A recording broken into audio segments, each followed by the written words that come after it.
Bien, les decía que, buenas tardes, les decía que lo importante de este documental que hemos visto el fin de semana es que nos separa de dos elementos que son claves dentro de la comunicación publicitaria, ¿no? El primero es que el concepto, un concepto de manera general, ¿no? El concepto de la campaña en general, y del concepto creativo, que es lo que ya incorporamos al momento de ejecutar la campaña a través de los distintos medios que vamos a elegir o hemos elegido para esa campaña.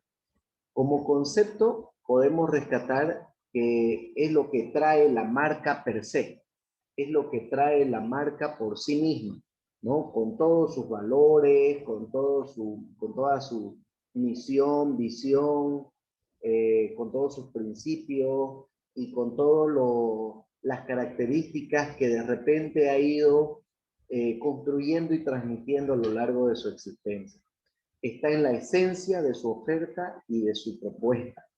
Y es además al mismo tiempo el diferencial que quiere mostrar en el mercado, el por qué cree que la pueden elegir y aquello que se distancia de la competencia, ¿no? El por qué creen que el público lo quiere elegir y es lo que hace que se diferencie de su competencia. Y una vez que lo hemos comunicado, puede atraer a los clientes e influir en su decisión. Sobre todo a los nuevos, ¿no? Y a los que ya los tiene como clientes, los puede mantener fidelizados. Y por otro lado está el concepto creativo, que es la traducción de ese concepto, la traducción de esa marca, ¿no? Los elementos y los medios que nosotros utilizamos para dar a conocer o socializar o promocionar ese concepto. Es algo, es ese algo que hace que nos llame la atención. Aquí es donde, por ejemplo, las agencias de publicidad, porque todos los que vimos en el documental que hablaban eran de diferentes agencias publicitarias, creativos de diferentes agencias publicitarias, y son donde es en este momento donde ellos entran para deslumbrarnos con su ingenio. Y como resultado de este trabajo, ¿no? Y de este trabajo y de su inspiración, por supuesto, los conceptos creativos son los que finalmente llegan a los consumidores a través de los diferentes anuncios que vemos tanto en televisión, en los medios digitales, en los diarios, en las revistas, en fin, buscando siempre captar nuestra atención y despertarnos alguna emoción como personas. Voy a seguir agregando a sus compañeros que están en lista de espera. Bien, entonces, si seguimos hablando del concepto creativo, también debemos de añadirle tres elementos esenciales que forman parte del concepto creativo, y aunque de manera muy superficial, pero lo mencionan también las personas que intervienen en el documental. El primero de ellos es el copy strategy, o la estrategia con la que nosotros vamos a definir el estilo con el que se redactan nuestros mensajes. Además del tono de la comunicación, ya que se toma en cuenta también el público al que va dirigida la campaña. Recuerden que la semana pasada nosotros veníamos ya adelantando de que nuestra campaña va a tener un mensaje para los distintos públicos a los que nosotros lo destinemos. Puede ser el mismo producto, el mismo servicio, pero destinado para diferentes tipos de público. Por supuesto que eso también va a depender del tipo de público al que vamos a apostar, porque no es lo mismo lanzar una campaña publicitaria, a ver, de una bebida de la canasta básica familiar como la leche, que veíamos en un ejemplo anterior con PIL, que una campaña publicitaria de una toalla femenina íntima. O sea, la campaña para la toalla femenina íntima está clarísimo, ¿no? Es solo para las mujeres. y solo para las mujeres de cierta edad, ¿no? De la edad en la que menstruan. En cambio, la campaña publicitaria de la leche PIL es pues más amplia, porque todo el mundo puede tomar leche, excepto los que tengan alguna alergia a la lactosa, ¿no? Pero básicamente grandes y chicos podemos tomar leche, hombres y mujeres. Entonces ahí va a depender también, como decía, eh, el tono, ¿no?, de la comunicación que vamos a tomar. Y así como hay grandes y chicos que pueden tomar leche, si seguimos con el caso de la PIL, con el ejemplo de la PIL, tendremos que tener pues un lenguaje comunicacional y visual además diferente para los niños y un lenguaje comunicacional y visual diferente para el adulto que le gusta tomar leche. Entonces el copy strategy es el núcleo del concepto central y como tal deberá expresarse apelando ya sea a la razón, a las emociones o a ambas. Es indistinto, puede fusionarse, pueden utilizarse de manera incluso paralela, porque si hay algo que forma parte de la característica, si ustedes quieren, de la publicidad o del concepto creativo, es su variación, es su dinamismo. No hay nada absoluto en publicidad. ¿Por qué? Porque precisamente apela, como mencionábamos también en anteriores ocasiones, a la emoción, a los sentimientos, y tiene mucho que ver también con las situaciones, ¿no? Con el contexto, con lo que está sucediendo en ese momento en nuestro entorno, en nuestra realidad. Primer elemento, entonces, copy strategy, que son el estilo, que no es más que el estilo de mensaje que vamos a utilizar para nuestra campaña. El segundo es el eslogan que es muy, muy común que se utilice junto a una marca, ¿no? A través del eslogan se da a conocer el beneficio más resaltante que el producto quiere brindarle al consumidor. Responde al porqué de su compra, ¿no? Uno de los criterios de los eslogans también que pueden ser variables. Son muy pocas las marcas que han mantenido su eslogan a lo largo de los años.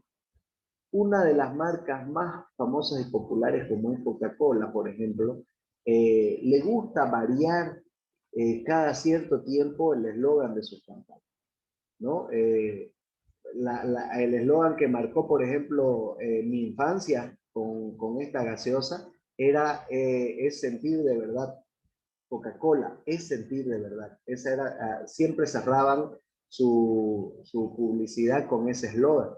También recuerdo que un tiempo utilizó el disfruta Coca-Cola, ¿no? Ahora es algo como que siente, no recuerdo bien cuál es pero tiene que ver con el sentimiento, es sentir de verdad, también utilizaron un tiempo ese eslogan.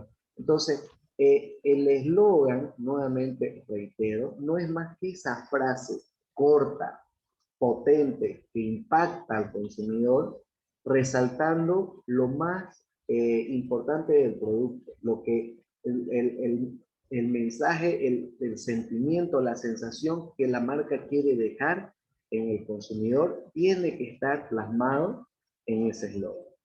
Y por último, algo que tiene que ver muy, muy, muy parecido a la propia strategy que mencionábamos al principio, es el tono. El tono está relacionado con la personalidad con el que la marca quiere darse a conocer. Deberá ser consistente además y sostenible para que pueda resultar creíble. Recuerden, decíamos que hay diferentes tipos de productos y servicios y para diferentes tipos de público, ¿no? Para diferentes tipos de consumidores. Si nosotros apostamos a un público más joven, menores de edad, adolescente, podemos utilizar un tono en nuestro mensaje o en nuestro lenguaje más coloquial, más ameno, más extrovertido, más personalizado, ¿no? Aquí podemos nosotros usar el tú, el vos, En cambio, si estamos realizando una campaña para una institución financiera, para una institución de salud, entonces no podemos pues, utilizar un lenguaje más coloquial, más impersonal. Sí o sí tenemos que utilizar un lenguaje más formal. En ese sentido ya nos dirigiremos al público como usted, pero eso del tono va a variar nuevamente, al igual que el copy strategy va a variar de acuerdo al tipo de público al que nosotros nos vamos a dirigir con nuestra marca, con nuestro producto. Entonces creo que son algunos de los elementos importantes que yo también quería resaltar del documental y podérselos compartir. Y porque tiene que ver mucho también con lo que estamos viendo y lo que nos queda por ver todavía en estos 8 o 10 días todavía restantes que tenemos. No sé si tiene alguien alguna consulta o duda antes de continuar.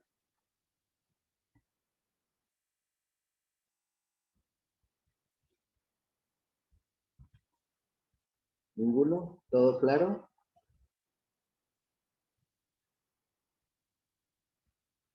Bien. El tema de hoy que vamos a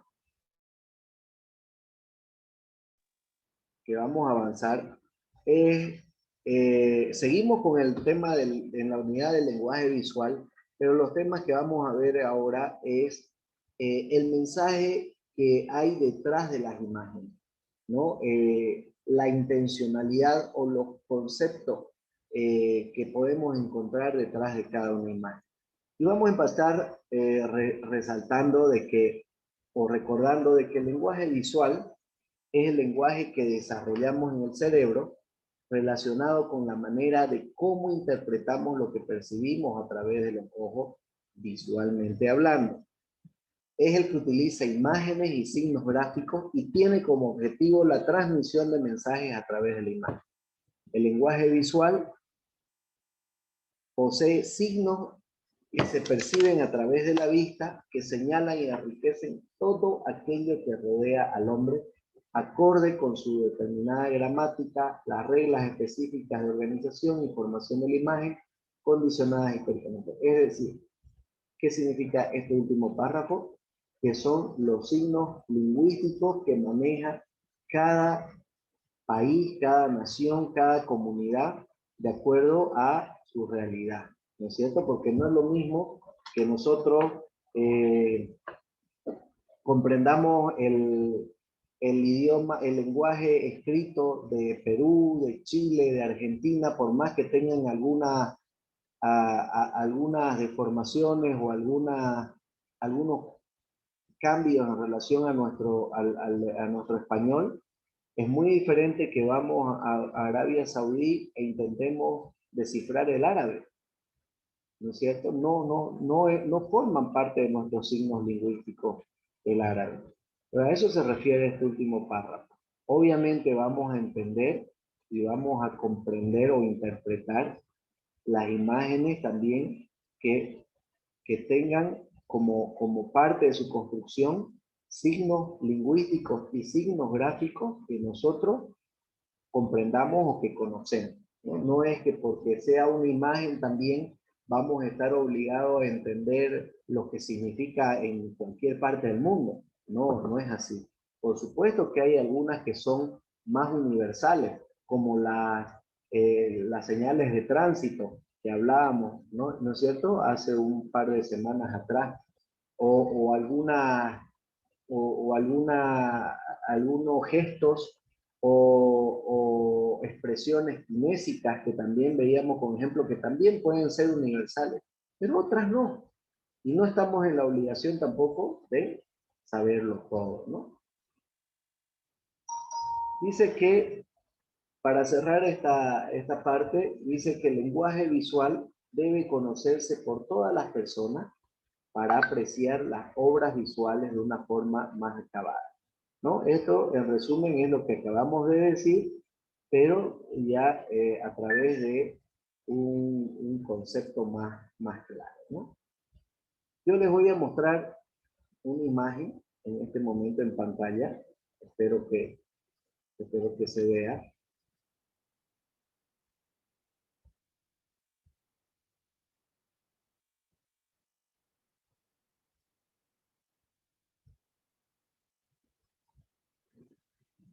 ¿Ahí lo ven bien?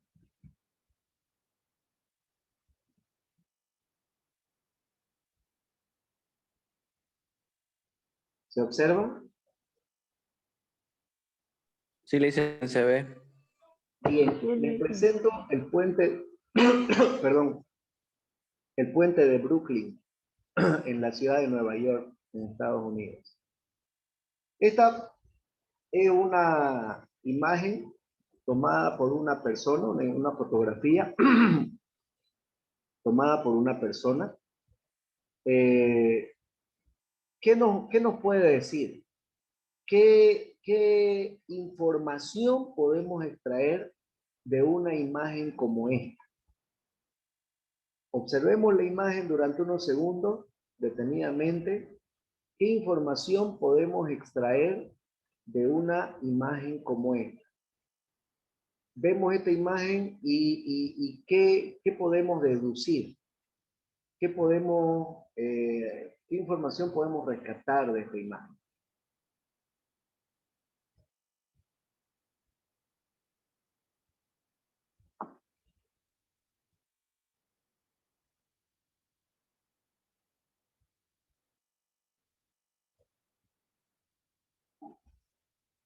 Les doy 20 segundos antes de que empiecen a responder.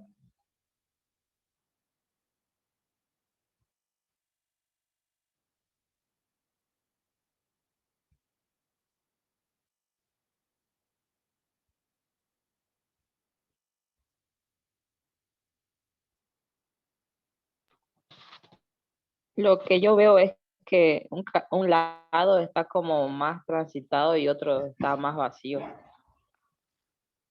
Ya, está Puede bien. ser una metáfora. Caliente, Como, caliente. Por ahí va la cosa. Estamos como siento que es una metáfora, o sea, tipo que las cosas fáciles tienen muchas personas y las cosas difíciles pocas personas, algo así. ya No sé, puede eso es ser. lo que... Estamos calientes, estamos cerca de la idea. ¿Quién más?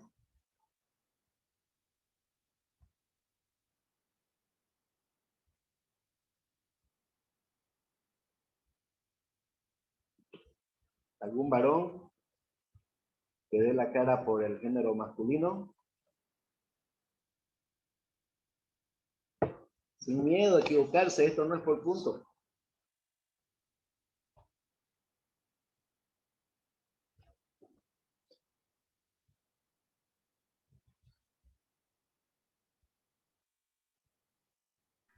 No lo hice ni idea. Ya. Aparte que de la compañía. A ver, ¿qué información puedo extraer de esta imagen? Yo no conozco Nueva York, no conozco el puente de Brooklyn, pero al ver esta imagen puedo deducir primero de que si bien es un puente peatonal. No circulan vehículos por aquí, solo personas. Y al ser un puente peatonal, me da a entender también que es un paseo turístico. La cantidad de personas que frecuentan por ahí me da a entender también que es uno de los pasos más frecuentados por las personas. ¿Qué otra información puedo extraer de una imagen como esta? Que veo, al ver mucha gente en ese lugar, veo de que es un lugar seguro, un lugar donde, por ejemplo, no me van a poder asaltar. Veo un lugar, les decía hace un momento, turístico, porque desde este ángulo, sin ser un ángulo muy, muy bueno, sin ser un ángulo espectacular, pero ya me deja entrever que desde este lugar yo puedo tomar unas fotos espectaculares de la ciudad de Nueva York. ideal como para una selfie, ¿no? Para mi Instagram.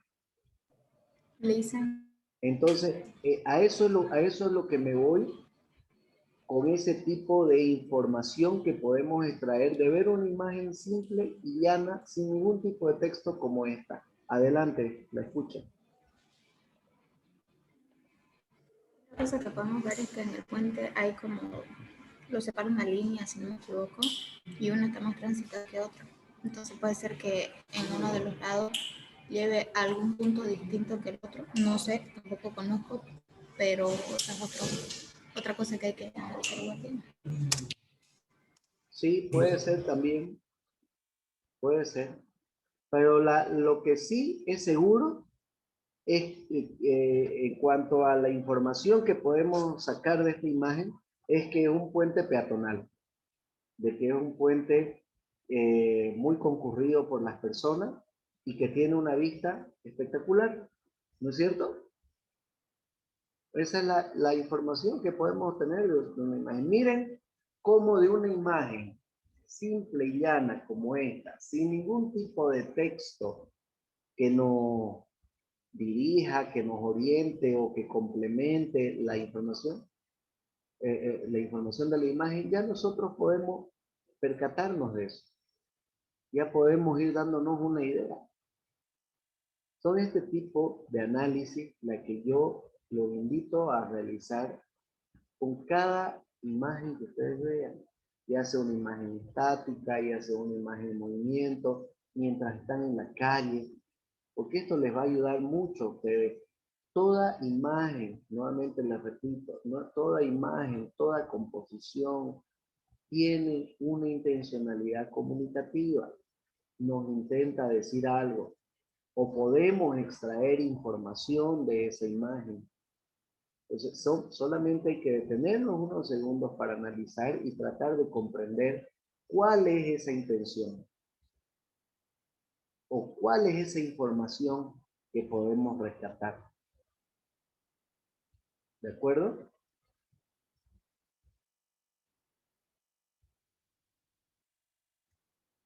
Esto nos lleva como una introducción a lo que es la denotación y la connotación.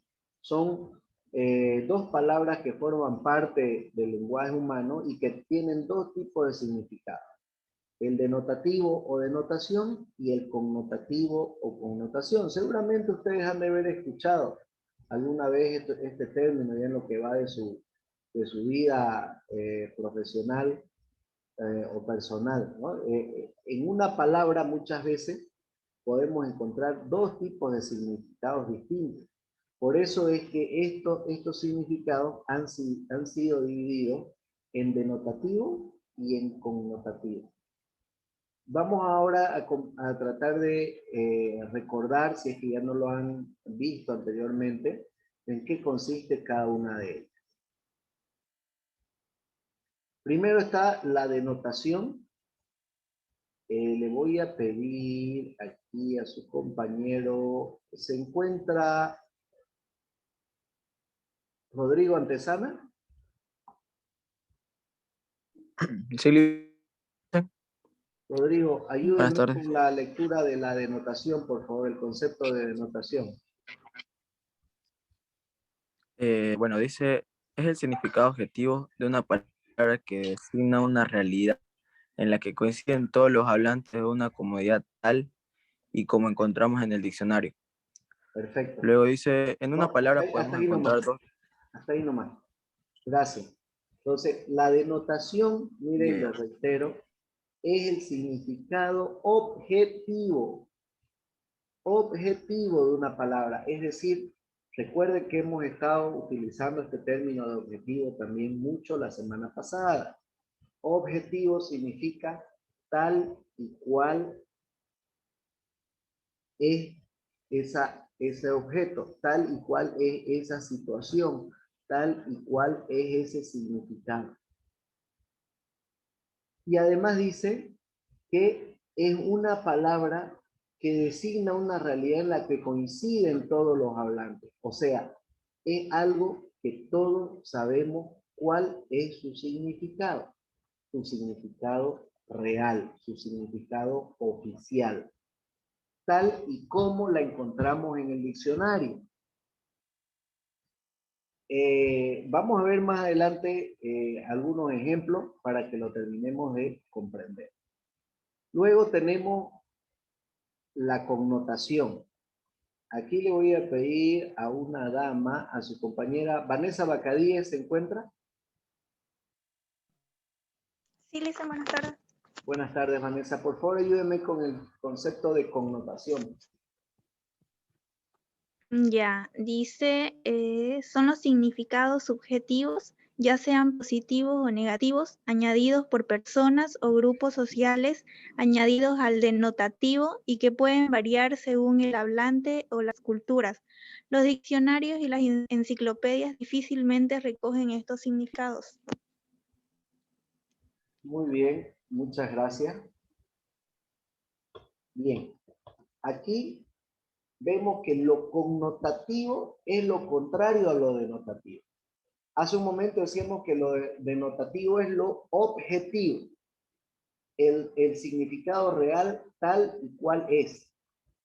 Ahora vemos que lo connotativo es lo subjetivo, es decir, lo opuesto, es decir, la sensación, la experiencia, la impresión que a nosotros nos deja esa imagen, ese objeto, esa palabra, ese término.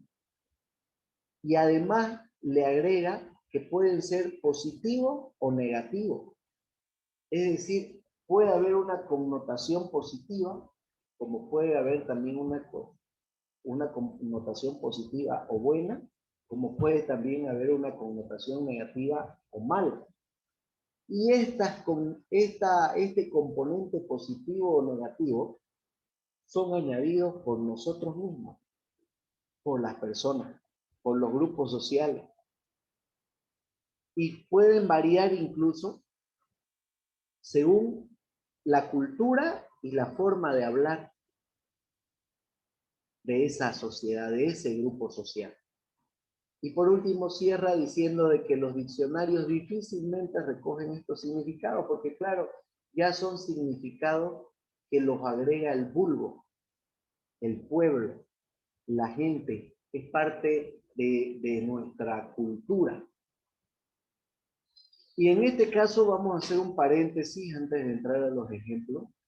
Y un ejemplo de esta connotación negativa, bueno, en realidad tiene dos connotaciones. Tiene para mi gusto, ¿no? Una connotación positiva y una negativa, y que es parte de nuestro vocablo, del vocablo Canva, si ustedes quieren. La palabra kunumi. Para algunos, de acuerdo al origen de esta palabra, lo denotativo sería que kunumi significa señorita, ¿no? O joven. Y es un término con la que a los muchachos, a los pelados, se le decían kunumi.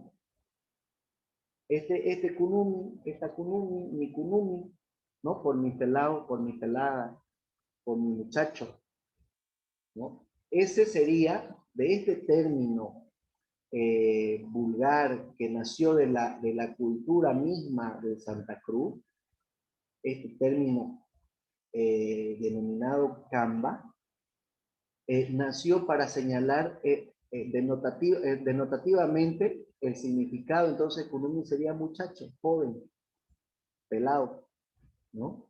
Y la connotación que se le da, o que se le ha ido dando, que se le ha ido deformando incluso al término de kunumi, es negativo, porque se le da una connotación de menosprecio, ¿no? Parece que en algún momento confundieron kunumi de pelado, de más chico, de muchacho, a una connotación negativa como que el más bajo, el de menos rango, el de menos jerarquía, el de menos estirpe, el de menos clase. Y entonces a ese término que ya es un término creado culturalmente por un grupo social cruceño, le agregan una connotación, pero además esta connotación es negativa, porque incluso creo que es la mejor posicionada que su significado denotativo. Es más común decir, salí de aquí con un porra, como diciendo, salí de aquí o poca cosa, ¿no? O, pero si no es más que un kunum. Mira pues cómo se viste el kunumie, como diciendo poca cosa, menospreciando. Y en menos escala se utiliza, mira esa kunumicita bonita, mira mi kunumi cómo está creciendo. No se escucha el término denotativo de kunumi, tanto como el término connotativo despectivo, que es el de poca cosa. ¿Se dan cuenta? Y a ver, busquen pues en el diccionario de la Real Academia de la Lengua Española el término kunumi. No van a pillar. Y es un término que sí forma parte de nuestra jerga popular, ¿no es cierto? De la forma que hablamos. A ver, vayan a Chacachi, una de las provincias del departamento de La Paz, y pregúntenle qué significa kunumi, pues a ellos. No van a saber, por más que esté en nuestro mismo país.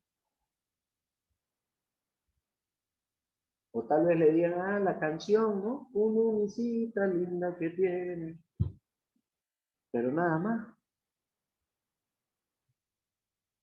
Entonces, eso, a esas diferencias, por este tipo de diferencias, es que se clasificaron estos significados en denotativo y en connotativo. ¿Ya? El significado denotativo es aquel que está aceptado por todos los hablantes.